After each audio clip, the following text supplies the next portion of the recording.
You know that old saying, all good things must come to an end? Yeah. Got to talk about that today. In life, relationships are built on trust. And a lot of times, things seem to be going well. And you know how they say most times when you're in love, you have the blinders on, you don't see anything left or right. And then along comes someone new that catches your eye and kind of brings some turmoil into your life. So today, I have to talk about this bit of turmoil in my life. So let's get into that.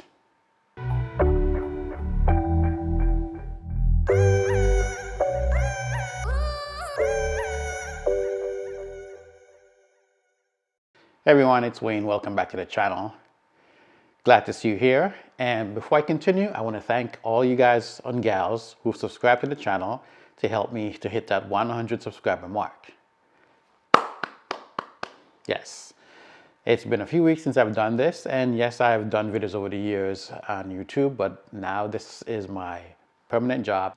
This is what I want to do on a continuing basis, and to grow the channel and to provide more content for my subscribers.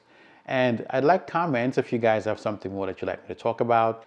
As I mentioned, I am a photographer, now becoming a YouTuber and spending a lot of time practicing my trade with my cameras to get better at giving you better content. That being said, subscribe to the channel, click the thumbs up button so we can grow the channel and I can provide a lot more information to you. Thank you. After 3+ years with my Ryzen Threadripper machine, it's time to do a breakup. Yes, I am no longer going to be utilizing the machine because the MacBook Pro 24 core has smoked it. Well, the MacBook here has smoked it. The MacBook Pro is just overkill.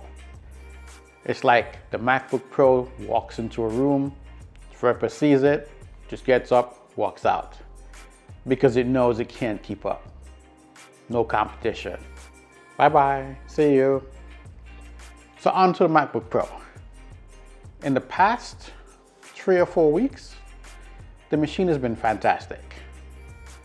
I mean, my initial impression was that it was going to be great, and utilizing it, seeing it, being able to basically do render in about 1/3 of the time it takes the MacBook Air to do is just fantastic. I mean, the speed is just great. Scrubbing, all that I talked about. You've seen it in a lot of videos out there. Other people are talking about it a lot. I've had comments about how does it perform. I can tell you this. While I'm not a person that's going to do benchmarks and so on, my personal usage, it proves to me that this machine can just smoke everything that's out there. And when I say everything, I know some PC guys are probably going to get on here like, hey, it's not that great. Most machines, yes, it will smoke. Desktop and laptops alike. And the great thing is, it does it without using a lot of power. A lot of times, it's doing it on battery power. Come on. I mean, a laptop is supposed to be portable. That's what we want. That's what it gave us. People out there are saying, oh my God, you always carry your power cord around. True, a lot of times people with laptops do have that power cord around to plug in. However, the performance is still the same when it's on battery or plugged in. A lot of PCs can't say that. So for my use, this machine fits the bill to a T. Is it overkill for what I do right now? Yes, but as we know, we're growing. This machine has allowed me to get something I can use now and grow it in the future. We know that people are doing 8K videos right now, and while new video cards are coming out, they don't seem to be incorporating multiple encode engines like Apple's doing. I spent about $3,000 on my PC a few years ago. Today, you want to get a good graphics card? It's about $3,000 plus. Just a graphics card. So no, not doing that anymore. My MacBook Pro is on my desk as my primary machine. I do use it there a lot and actually utilize the MacBook Air around the house. So much so, my wife came by one day and said, "Hey, can I borrow your machine?" I'm like, "Yeah, it's your machine." He goes, "Yeah, you use it more, so it's yours." The MacBook Pro 16 is just killing everything at this point. The 24 core with a 32 gigabytes of RAM, it's just been a smooth day. Has everything been hunky-dory? For the most part, yes. You probably heard some hiccups that some other people have experienced. I did use it also off power in my lap on a table just to see how well it performs, and I have to tell you, I'm really excited with it. It's just making things so much better, so much easier. Now granted, some of you were asked in the chat, in the comment section I should say, about motion graphics and so on, and I actually have not gotten around to that. I tried to mess around with that for a bit, but didn't quite get around to it because other things that have been occurring in my life that needed a bit more attention. So we've gotten to a point where machines don't feel as heavy as they used to be in the old days. So Apple giving us something that's a bit weighty, yeah. And I've heard a lot of people talk about getting a 14-inch. And sometimes I think about that myself because I did go to the Apple store to check one out, and the size isn't too bad. Considering it's what I've been used to using at work, 14-inch screen all this time. And the footprint isn't too much off of this one. It's a little bit bigger, but there's a bit of weight to it as well. So let's not say that it's so much lighter, but the footprint is smaller. I did run into a snag, and that is I was able to actually start a snag. I was able to get the fans to kick up. So here's what I did. I made some adjustment to the noise reduction to try to clean up this video a little bit. And once I did that and I started to play back, of course it was a little stuttering and jittery. I won't play the sound here.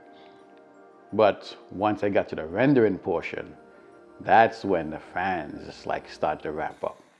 So I was gonna bump it up so you can hear that for yourself.